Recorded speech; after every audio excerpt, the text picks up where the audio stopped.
welcome to another episode of Walking the Path of Grief. I'm Di Atherton, grief guide and death doula, and in this podcast I talk about all things related to death, dying and grief.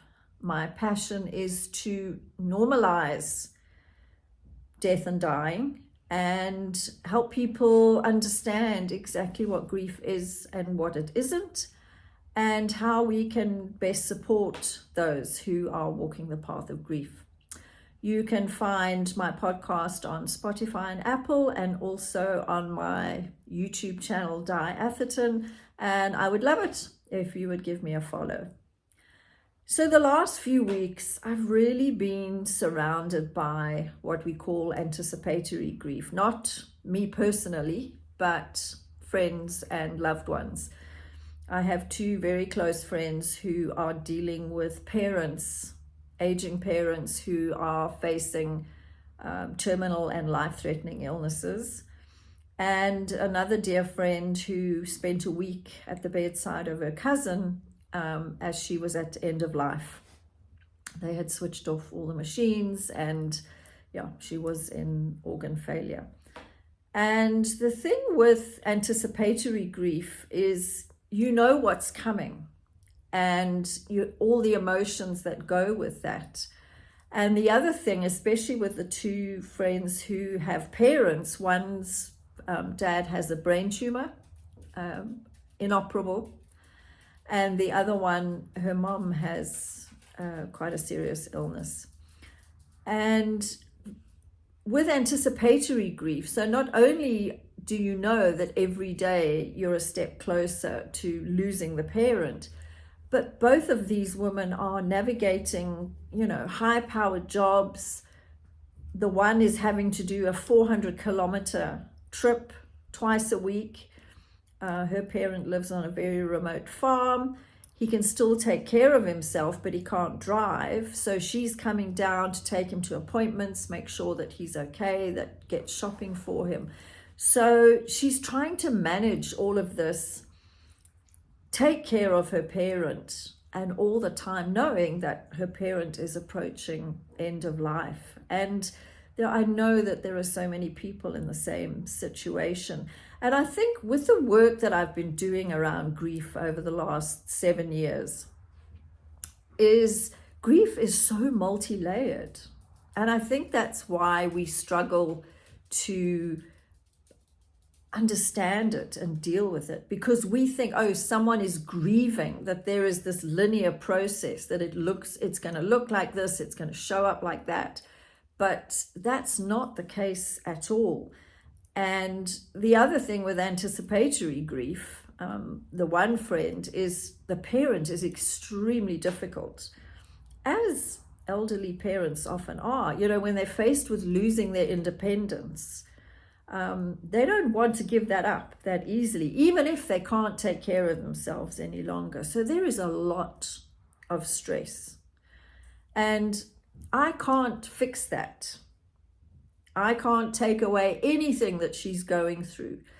But what I can do is just check in with her, send her voice notes. How are you doing? Telling her that I'm here if she needs to just vent. Sometimes we just need someone to listen to our frustrations.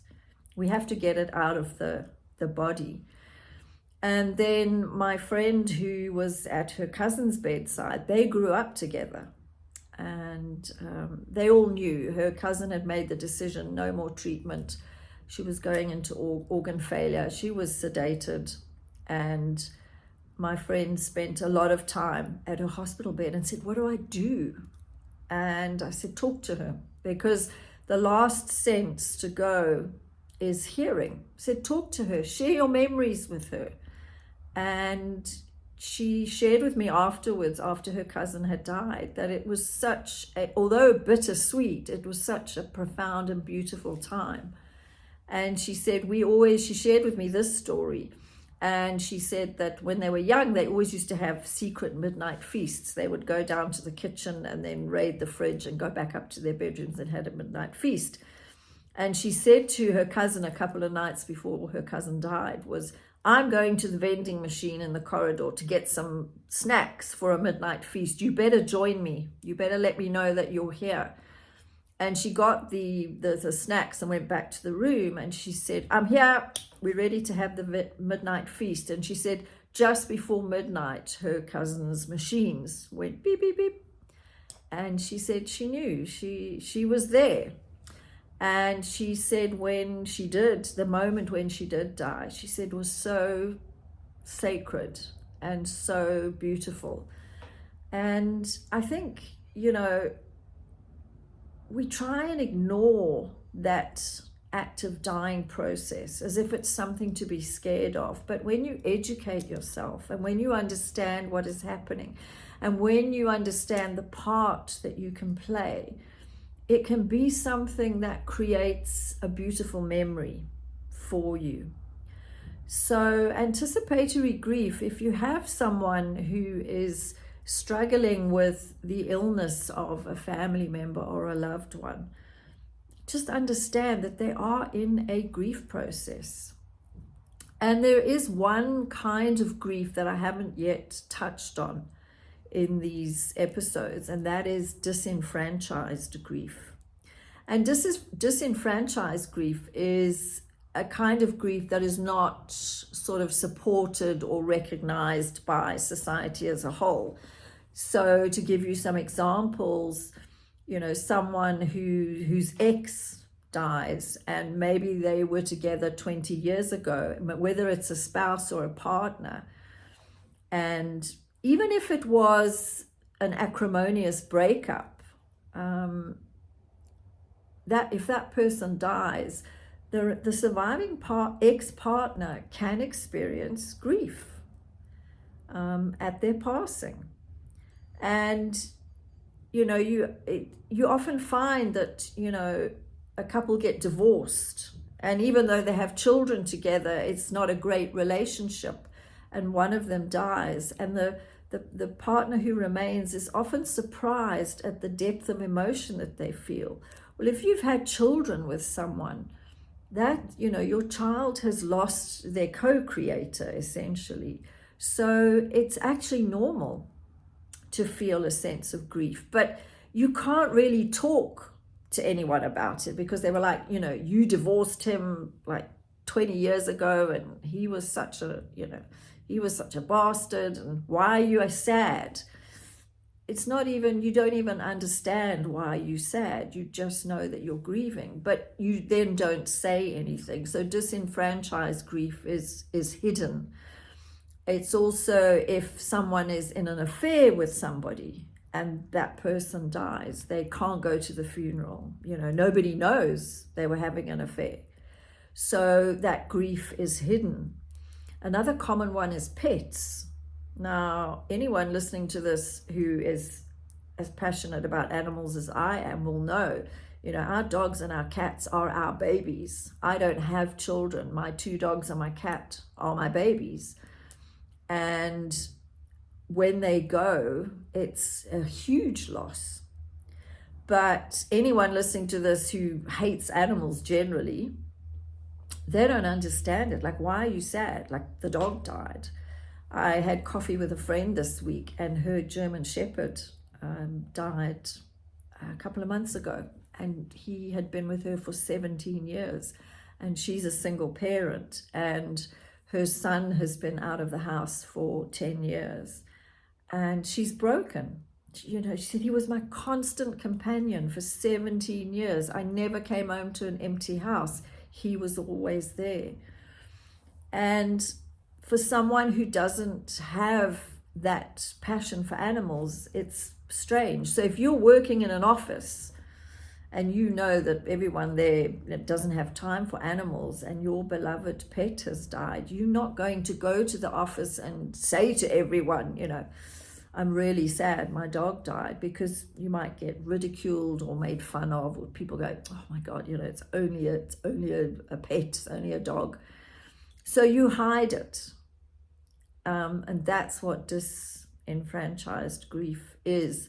And also with miscarriage or infertility, People who have not experienced it don't understand it. Why are you mourning? Like it wasn't even a person yet.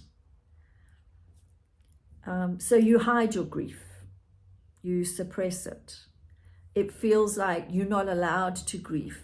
It can even be something like someone in the office that you really didn't get on with or couldn't stand, and they die, and you find yourself grieving.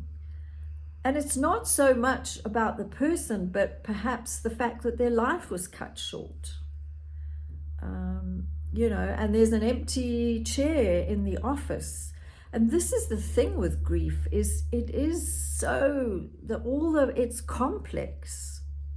It's not a straightforward thing.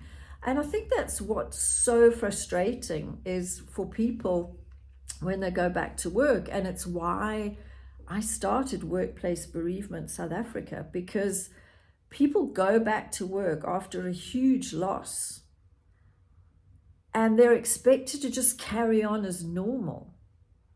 I've actually seen on a LinkedIn post when it was a discussion around grief, somebody actually said, grief is not for the workplace. It should be left at home, like end of story. And I was like, I wish it could be that simple.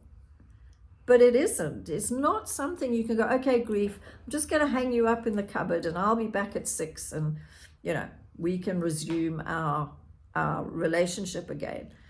It doesn't work like that. And there are absolutely days when you can cope and you can manage and you can laugh and put a smile on your face.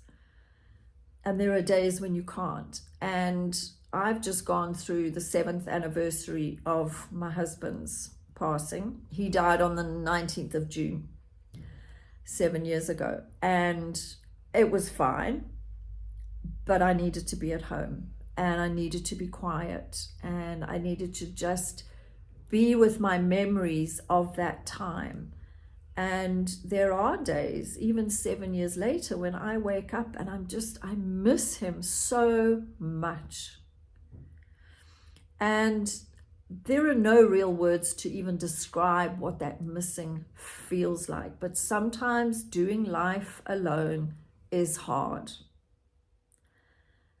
So I really want to get across that, once you've experienced a loss, it changes you and it changes the way you show up and it changes your life. So for someone to say, grief has no place in the work environment, it's an impossible task. And it's why Workplace Bereavement wants to create compassionate work spaces so that when someone comes back to work after they've been off with a bereavement, they're not met with a wall of silence and awkwardness because their work colleagues have no idea what to say to them or how to be around them. And then what happens is it's like their loss never happened because nobody acknowledges it. Our grief doesn't need to be healed, but it does need to be witnessed. And on the 4th of August, I am starting a 4-week online Grief Gently Held foundation course. It's very basic. It's not going to, certify anyone as a therapist or a counselor, but it does help to have an understanding of grief, what it is, how it shows up, and how we can support not only other people who are going through grief, but also ourselves if we are walking the path of grief. So if you go to my Facebook page or my LinkedIn profile, you'll find the details there. But I'm also happy to send it to you. You can just drop me a message. You can email reconnectme@spiralpath.co.za and I'll send you the info. It's online. We'll meet on Zoom once a week. There's a workbook, there's practical exercises. And yeah, it's really a really basic course to help people to understand what grief is and how to manage it. As always, you can reach out to me if you have any questions. You can find me on Facebook, LinkedIn, and Instagram, Di Atherton, The Spiral Path. And until next time, you take care.